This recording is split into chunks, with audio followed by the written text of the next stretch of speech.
Hey, Subtribe family, this is Dr. Chalmers, continuing on the series on love, but I'm going to do this one from a true relationship perspective. I've given you the biblical perspective today.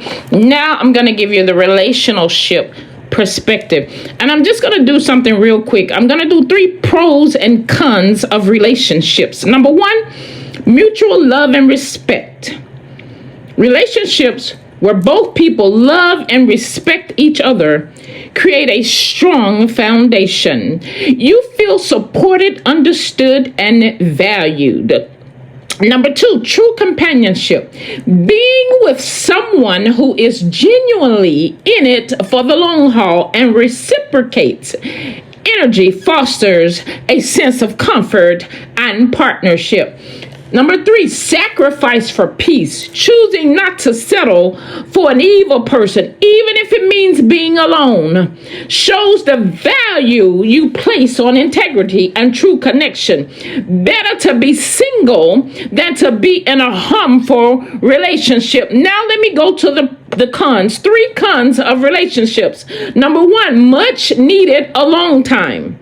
Sometimes a relationship can take up too much of your time, leaving you with little space for yourself, let alone Christ. Alone time can be essential for personal growth and peace. Number 2, people taking advantage of kindness. If you're loving and you are a giving person, others may take advantage of your generosity. It can be draining and lead to feelings of unappreciated. Number 3, focus requires silence. Relationships can bring noise, literal or emotional, that makes it harder to concentrate and focus on important personal goals or work. And so now I'm going to switch over to the biblical text. We know that Abraham was chosen by God, but in the biblical complex or content, Sarah, original name was Sarai, was indeed considered chosen by God in a special way. She is an important figure in the Bible, particularly in the book of Genesis, where she is the wife of Abraham and the mother of Isaac. God's choice of Sarah can be seen in several aspects. Number 1, God's covenant with Abraham. God promised Abraham that he would become the father of many nations. Many of you know the story. And Sarah was above childbearing age.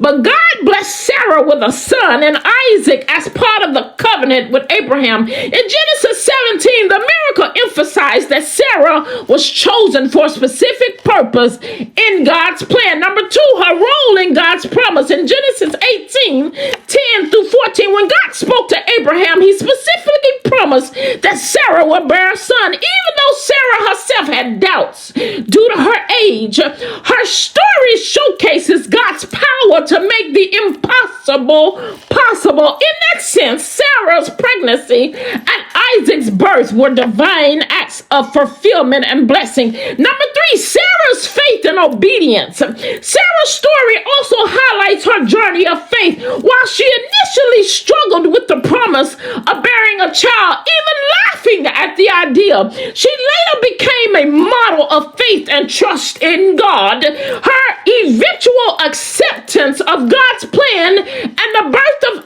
Isaac were pivotal moments in the larger story of God's relationship with his chosen people. And number 4, a spiritual legacy. In the New Testament, Sarah is also mentioned in Hebrews 11:11 as one of the great examples of faith. It says, by faith, Sarah received the strength to conceive and bear a child despite her old age.